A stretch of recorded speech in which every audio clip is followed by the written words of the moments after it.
So, ngayon mga paps, dahil Independence Day, ngayon ko na iiwan itong sapatos na to. At alam ko na rin kung saan ko iiwan ito. May lugar na ako napili.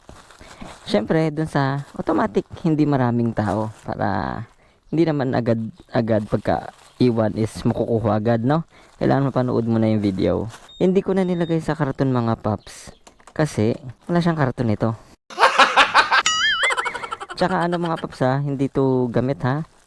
Bago to, ayan mga paps, bago yan. Nasa plastic niya lang, hindi ko na nilagay sa karton.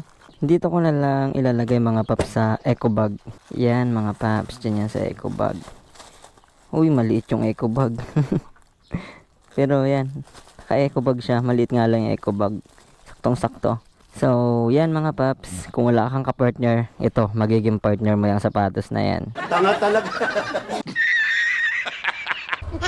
Maraming nagre-request mga paps sa mga iba't ibang lugar. Pero syempre, mayroon ako nabasang isang comment doon kung saan ko daw napupusuan.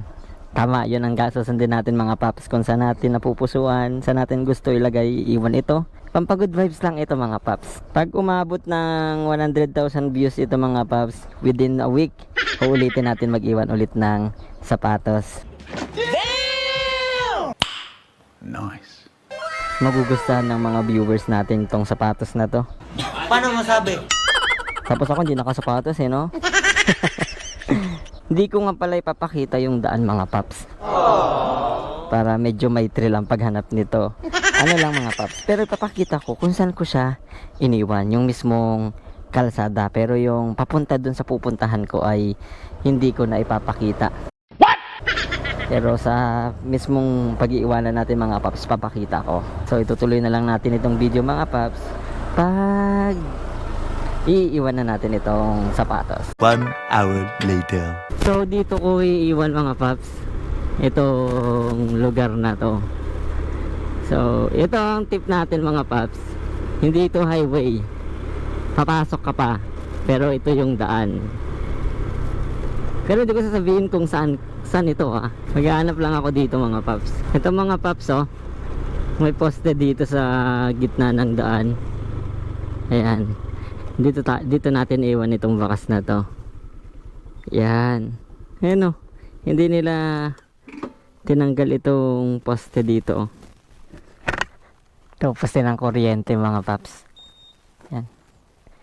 At dito natin iiwan itong dito lang sa gilid lang ng daan mga paps Ayan lagay ko lang dyan. Lagay ko lang dyan para hindi mapansin para hindi obvious. Ayan simple lang. Tagaran lang natin ng dahon. Para hindi kala yung basura lang.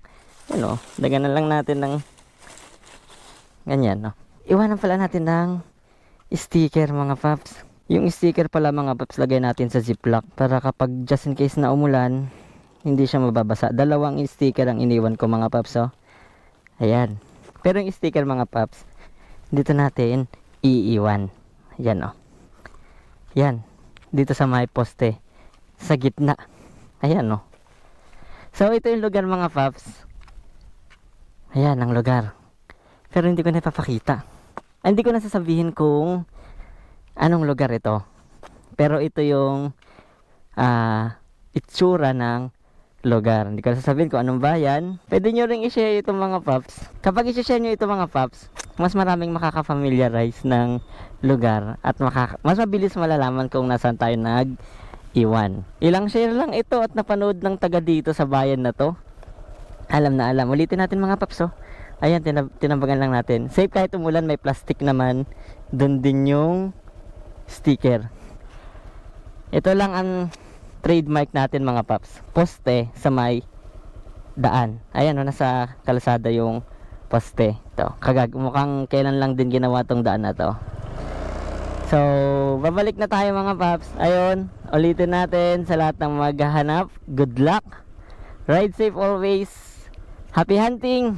God bless. Kapag hindi kayo familiar pala dito sa lugar na to mga paps, pwede nyo i-share para hindi kayo mahirapan. Ayun may bundok dyan na ganyang view.